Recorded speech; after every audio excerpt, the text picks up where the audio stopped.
Hello, everybody. Welcome back to Cloud Wars Live as we are exploring the digital revolution in all its various facets. I think we've got a discussion today that will, I think, open all of our eyes into an entirely new dimension of what this digital capability can do in a part of our lives that perhaps is overlooked more than it ought to be.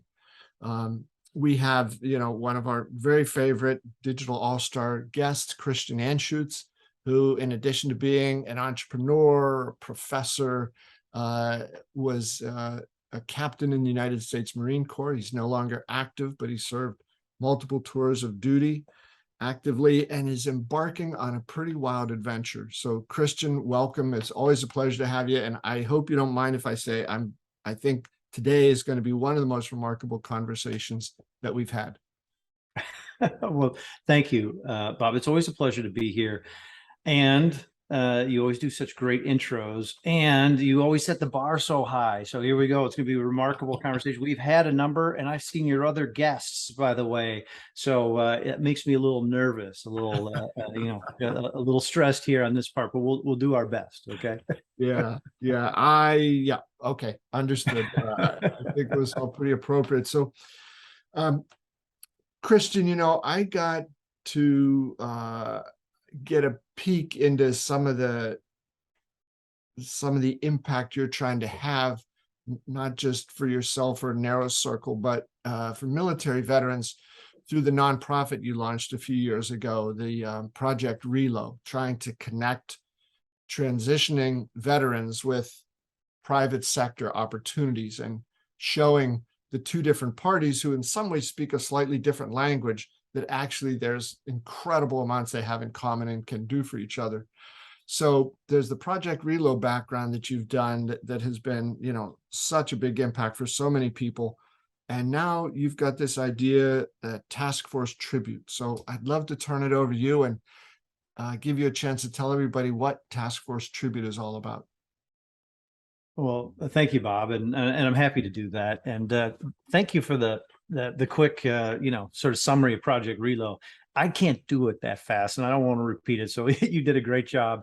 Although unsurprisingly, because what folks, Bob's not telling you, he's a Project RELO alumni, which means he's joined us on a military base. He's run a military exercise with us, and he's worked with our military instructors, learning various aspects of leadership, especially leadership under adversity, and that's Project RELO. Task Force Tribute is something Project RELO is doing, and it sort of sprung up. Well, it came out of tragic circumstance, candidly. The pandemic was hard on Project RELO. The bases closed down. CEOs and their executive teams, weren't really traveling around the country, and so the leadership missions, the military exercises that we conduct on the military bases, and we do this very advanced, very immersive leadership training as part of Project RELO. It dried up. Right. But the organization was, quite liquid. It's volunteer. It's 100% volunteer now, by the way. And so it was able to weather that. But there was a moment of time about a year ago when we were pulling out of Afghanistan, and there was, and I think everybody would agree to this, this was a nonpartisan statement. There was a tragic loss of life. There was 13 service members that were killed during the withdrawal. And some military veterans, of which some were Project RELO alumni, decided to do this thing. They decided, they were Chicago based, and they said, we're going to do a silent walk, 1 mile for every person lost. So it was a 13-mile walk. And they didn't tell anybody. I mean, they didn't tell the media. They did invite a couple friends, but they didn't tell anybody else. And those two friends told a couple friends who told a couple friends who told a couple more friends, and then all of a sudden now you have hundreds and then involved. You've got thousands watching because the media gets involved, and it wasn't intended to do that, but people could identify with it. They were interested in it, and with just word of mouth, it took off. And so we were doing a Project RELO training mission. We said, God, there seems like there's something there. Mm-hmm.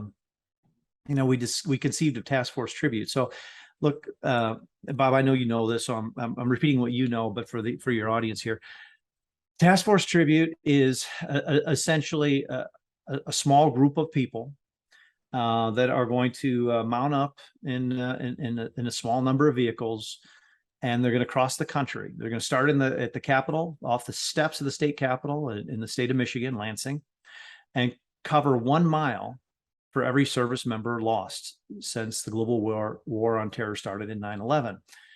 And sadly, very sadly, that's a long trip. It's 7,000 miles. So we, this team, are going to leave on the 21st of August, and we're going to conclude in DC on September 11th. So it's about a 3-week trip. And all the while, we have things that we're doing. We are visiting fascinating points of interest. It's other state capitals. We're getting involved with local and state governments. It's military bases. It's others points of interest. And as we do this, we're raising awareness, and we'll be collecting the raw material for, to some extent, which I'll explain. But we're raising awareness around our intent to work with some of the very best and the brightest, and some of the very best technology companies, many of which are already engaged right now, to figure out how we build the first highly inclusive and encompassing virtual war memorial. And that's what Task Force is. And I kind of liken it to it's almost like a Forrest Gump thing, right? We're starting small, and then as we go, we hope that it gets momentum. But a weird thing, Bob, it's so it was going to start small and then gather momentum, and kind of like that march around the city of Chicago, we really haven't told anybody yet. There's going to be a lot of media coverage of this, but we haven't even really told anybody yet. Okay. And even with not telling anybody, here's what the start looks like, and here's some examples of how this is going to look. So we're going to start on the state capitol, a beautiful Capitol building, which, by the way, is a memorial to military members from way back. We're going to start on the steps. There will be a bunch of really fantastic people and leaders there. It's my understanding that even still to this day, the governor of the state of Michigan, she is going to do a speech and talk about what service means to her. And then there's going to be a series of other presentations. We're going to read off the names of all those service members lost from Michigan in the global war of terror. We're going to honor them with a moment of silence. The military, which will be arrayed for this, and honoring our lost warriors. We'll do a 21 gun salute. There'll be an Air Force flyover. When this hour 45-minute long event closes, Task Force Tribute is mounting up and heading down south as it starts its trip. Police escort to the border. Just sort of like the throngs of people that are getting behind this, right? And the hundreds of people that'll be there and waving us off as we go. And it could be hundreds, it could be thousands, but this very small thing is already become a very big thing, because there's great people, great leaders that are already saying, look, this is put all politics aside. We can all agree on, kind of like it's talking about in terms of Afghanistan. We can all agree that the loss of life was tragic. I don't think that there's anything. I think most Americans would agree with that. Most, the super majority for sure. And even then, though, by the way, even at the beginning, we've already started to collect these amazing stories and perspectives of our service members that were part of this, right? And as we conceive of this trip that's going to be having interactions like I just described in Lansing, and then we're going to go down to Wright-Patterson. We're headed to Kansas City. We got this big event in Colorado. There's hundreds, if not thousands, that are going to meet us and escort us to the border of Colorado and drive with us until we hit these big fairgrounds in Washington, all because people are find this notion of honoring the 7,000 fallen, but also I hope also contribute to the building of this memorial. Not necessarily with money. Yes, we are raising funds, of course, but by sharing the stories with us and finding ways with our partner network that we're building and we're growing to share their stories of the great Americans that they served with, not just those that fell, but all of them, because it's way more than 7,000 participated in this war on terror. And in so many ways, they're all commendable. And in so many ways, they all deserve to be memorialized in some way. At least I believe so. So that was kind of a long discussion there. And I know we normally go back and forth. Let me turn it over to you, Bob. What do you think? Well, Christian, I was just, thinking about it. I don't mean to jump from your very, incredibly real situation to the world of movies, but I think there's one movie based on a true story. Remember the movie Saving Private Ryan? And at the very beginning or end, I forget, but it shows Private Ryan as an older man toward the end of his life. And he says to his wife, "Tell me I'm a good man." And I think that is that heroic stature of these stories that you want to tell. He didn't say, "Tell me I've been degraded, blah, blah, blah." He just, "Tell me I've been a good man." It's all he wanted. And I think, Christian, as somebody who has not served in the military, but has great respect for those who have, I think Task Force Tribute is going to give a lot of people like me, who hold the military in such high regard, a chance to express in some way this sense of appreciation for the sacrifices people have made, big and small, the commitment, the honor. Too often it goes unsaid, right? We see stuff about, this happened here, that happened over there, this happened over here, and just in sometimes the blur of life, I don't think we take the time to realize these are very real people. As you said a few minutes ago, Christian, there are daughters and fathers and grandfathers and sisters and siblings and cousins and colleagues and teachers and so on like that. So I just think one of the things that I've been so captivated by, as you've talked about the whole thing of Task Force Tribute, is there are some heroes and superheroes in there, to be sure, but there's also, it's very real, in some ways, everyday people who have done extraordinary things and been involved in an extraordinary commitment. And to me, that's that human touch that is going to pull those hundreds or thousands of people to each of the stops along the way and help you achieve the objective there, raising some of the awareness and pulling together some of these stories, memorializing those and making them available to other people so that we don't forget about these remarkable 7,000 plus people who gave the ultimate sacrifice for their country over the last 21 years. I love physical monuments and memorials. To me, it's like stepping back in time in so many ways. And I'm glad that there's a great group, the Global War on Terror Foundation. They've secured the land. They're going to build a great memorial and monument to those that fell. And my favorite monument, by the way, I'm going back in time, but in DC, it's the Marines raising the flag over Iwo Jima. To me, it's very powerful. But even as I look at that statue, and I've been there many times, when I was in the Marine Corps for a while, a number of years, I was stationed very close to DC, so I was there a lot. I look at that monument, and you see those few Marines, hoisting that flag.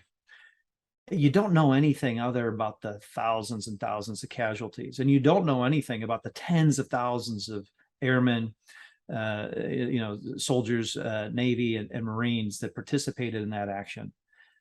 You might get intrigued enough to look and buy a couple books, but it's in so many ways. While the monuments are powerful, they don't include everybody that could, at least in my opinion, should be included to no small extent.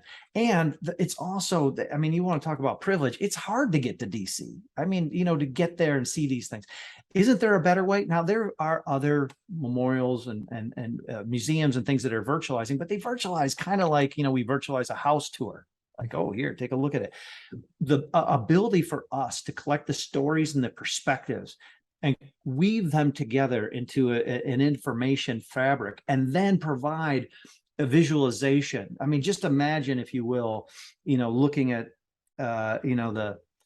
maybe it's our country, and seeing a heat map of everybody that participated, okay, and diving in, and then you can see, the people that did the different things, maybe by unit designations, and then you can see the people that are still serving, or you know, served, continue to serve those that are lost. You could dive into it, and you could find then this Corporal James, this Marine that was killed, and you could learn something about that Marine should you be interested.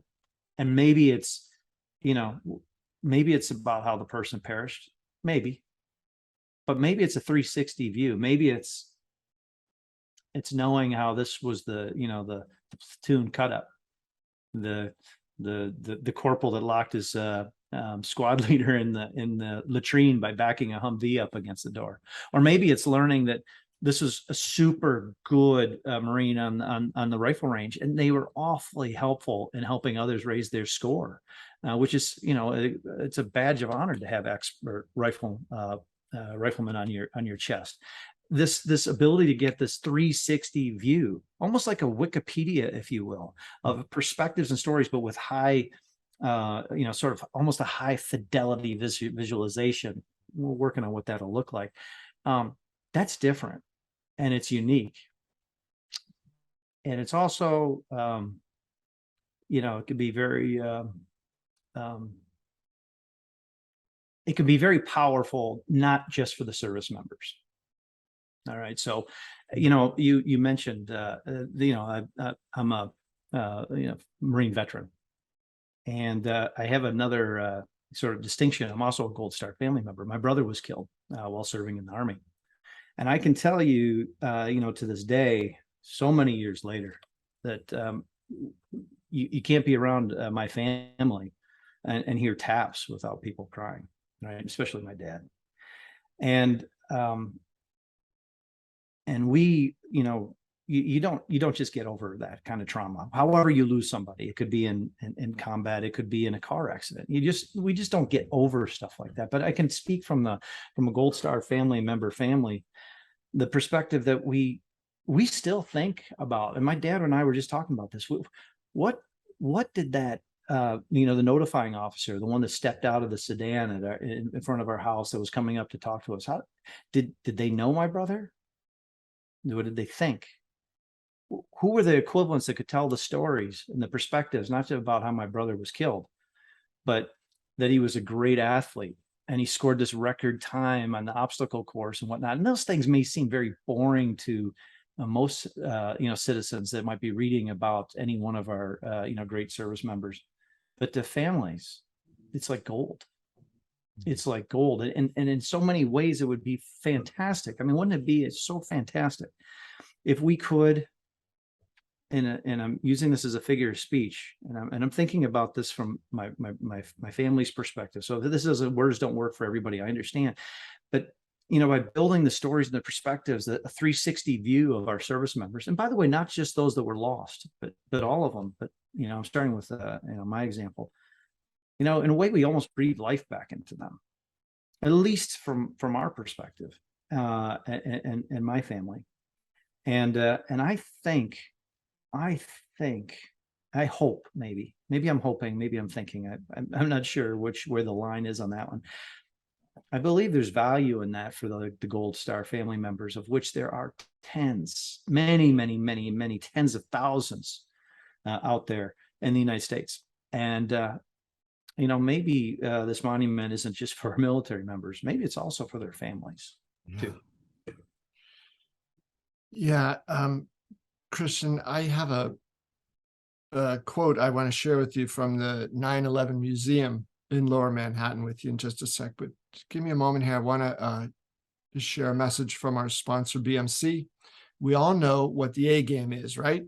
It's the highest level of performance among athletes, and you can get to that level in business as well.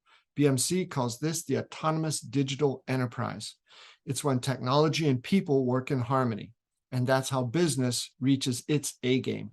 You can find out more at bmc.com/A game. So, Christian, you mentioned, you know, the impact for the living as well. I think I have this memorized.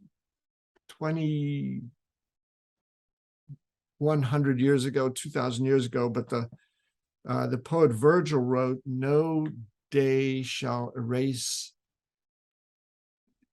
your memory from time," and that's emblazoned on one of the big walls right under where I think it's World Trade Center 1 was. So it's an idea that's been around for 2,000 years, this notion of memory, of remembrance, of honor, of people whose physical body might not be here anymore, but the spirit and who that person is and what that person lived for and the ideals he or she held live on. And I think that's enormously important. And again, that's one of the reasons why I've just been so captivated by, your undertaking here, yours and all the folks working on Task Force Tribute. So, Christian, how will you try to find these folks who want to share their stories? How is that collection of those remarkable stories happening? Okay. So, I mentioned that we haven't gone to media or anything, and already there's this groundswell of like two friends telling two friends telling two friends, but now at an even bigger scale. We are, I would argue, our most powerful sponsor is an incredible communication company. Where maybe a CNN might get, for example, 780,000 eyeballs a day. They get many, many, many millions just in news, and they do all sorts of stuff, and they're covering this thing from beginning to end. Mm-hmm. So I think what the purpose of that and the canvassing is to again drive awareness, but drive awareness at scale. And here's something that you'll hopefully hear in some of the messaging. A lot of the military members, and I think this is true for everybody. I don't put veterans on a pedestal, by the way. I don't think veterans are better than non-veterans. Let me just throw that out for sure. I think they just have different experiences. They have different backgrounds and experience perspectives, just like any group of people, right? So, but I think that there's some truth to the fact that we often don't like telling our own story. Mm-hmm. I think, and then there's something to it that there's a point of reference. My wife and I were pushing two late 90-year-old veterans to a museum recently. And there were a couple of things that happened, and it just triggered these stories coming from them that were amazing, absolutely rich. And I couldn't help but ask, I'm like, have you ever told these stories where they would be recorded? And they're like, no, why would no?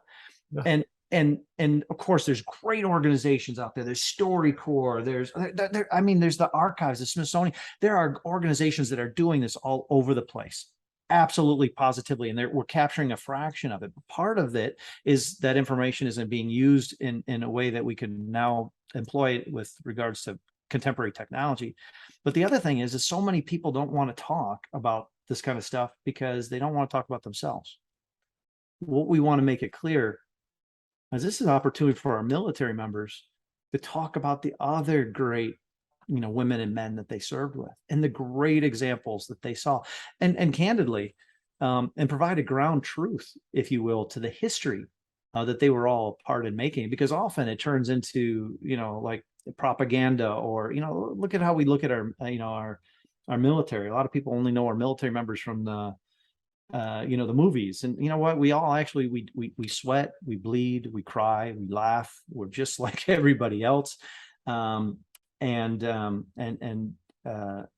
so many ways, I don't think we like to talk about some of our experiences for a number of different reasons, but I think we might be willing to talk more as we tell the stories of others. And that's part of the message we're going to get out, and we're going to try and activate people while simultaneously connect these networks of other great organizations that are these nodes in collecting and otherwise digitizing the stories and the perspectives of our servicemen and women. Yeah. And Christian, just the the whole notion of you starting in the center of the country, driving across the, I guess, like the northern part of the country to Washington, then down, you're going to hit all parts of the country, and that is something that represents, right, the military experience. It's from all over the country, all 50 states. Everybody's got somebody they know, somebody they live with, somebody they've been close to, who's involved here. But again, Christian, you've been involved in the military, and what you've done with Project RELO, I think you've got well, truly a very unique view on it. I think for lots and lots of people who don't have that experience, and again, like you said, it's not better or worse, it's just they don't have it, but I think they would love to be able to have some connection there to the task force tribute, and certainly then to what you're creating, what you've described as this, digital treasure chest of memories and stories and ideas and people and the dreams they had and the things they achieved, and the hole that's left, when they're gone. But also then they, many times they've had such an influence on so many other people. It's so everything you're doing there, I think, is building on itself, and as you've talked about too, we get this really advanced type of technology that's available now. What'd you call it? An information fabric that will be quite unlike anything else, even as spectacular as some of these big physical memorials are, taking nothing away from them, but you're going to add an additional dimension to it. That is pretty powerful. We hope so, and we're swinging at something big, but we're not afraid to go for it. And with the help of people like you, like your listeners, like the people we're going to meet along the way, we can do this thing. We can't do it alone. No, we can do it as a country. I mean, we are really in this together. There's a mandate really for all of us to keep this as a country, keep it as a country that's worth fighting for we're serving and fighting for. We need to have that mindset, because in case people aren't reading the news, our military is still necessary. There still are wolves at the door, and we need a strong military, and we need to want to have people that continue to serve it in that capacity. And again, there are all sorts of ways to serve this country as a great citizen and through other capacities. Again, I'm not putting the military on its own sole pedestal. There's all sorts of great ways to serve. You and I just have to be talking about this one way. But I do want to make one other point about the whole you were talking about that are lost. We've been doing focus groups led by, again, some of these great companies that are helping us about how this could come together. What are the information elements? What are the experiences? What are some of the the outcomes that would be like? We've invited Gold Star family members beyond myself, of course, to talk about what would be meaningful to them. And a fascinating thing has come up that candidly I was unaware of. This is why there's no one person that can do this. This is a societal opportunity, really. When we have gotten military members involved in talking about this Gold Star family members, it is almost always very, very emotional. And when they start talking about what they would like to see from it, the emotions actually can become quite overpowering. Now, imagine this is a focus group and there's 25 professionals really, trying to figure this out. And then all of a sudden one of them, breaks down in tears. And then there's, 3 or 4 follow and whatnot. It was brought to my attention, and I probably should have known this, but I didn't though. We've lost 7,000 plus service members in combat operations since 9/11, since the GWAT, Global War on Terror, started. We've lost multiples more than that to suicide. And one of the things that we're realizing is that there is a chance, maybe a chance, at least the people that have participated with us so far have been very clear that there is a real catharsis associated with contributing to this, because they're talking to people that understand. They're talking about, they find themselves as a part of cementing the legacy of others.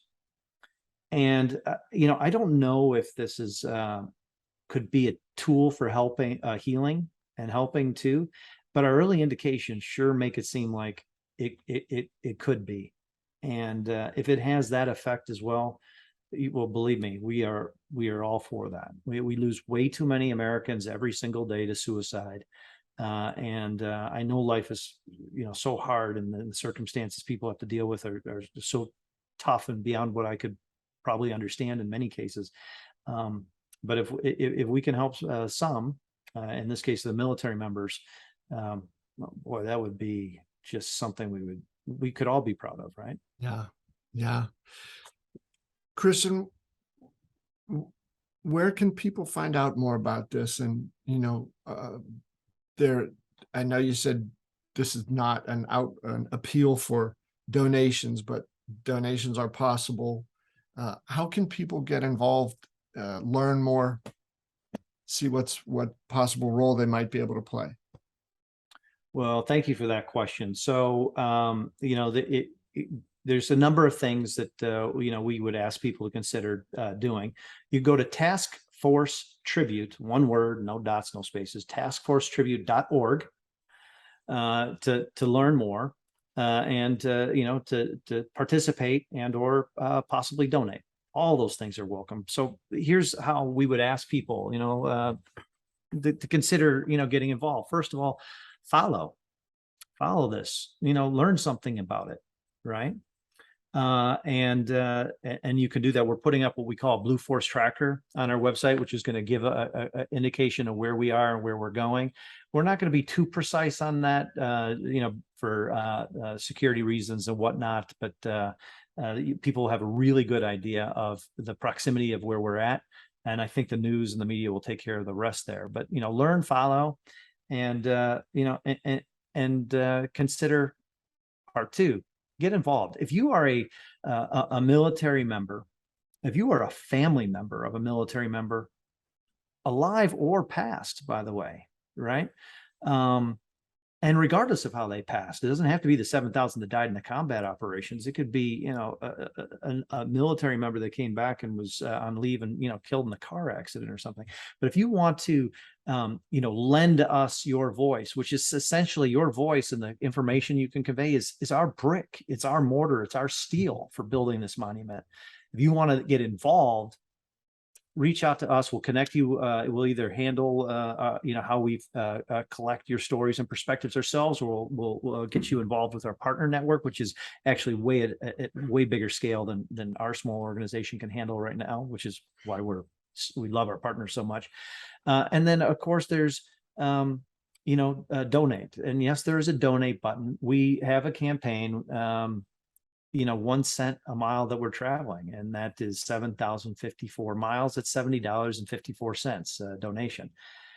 So those would be the three things, learn and follow, track, get involved and share, and donate if you're able. Those would be three great things that you could do with us, for us, and really with us all and for us all. And you can go to taskforcetribute.org to learn more. Yeah. Well, Christian, thanks. What a powerful, uplifting story about, some events in people's lives, some things that have come up that were not uplifting. And it's interesting how you talked about that thing of the hole that's left in people's lives, almost like you're giving them a chance to fill up a little bit of that hole, right?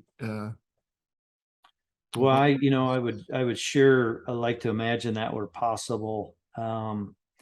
If there's anything we can do in that space, we'd be proud and delighted to do it.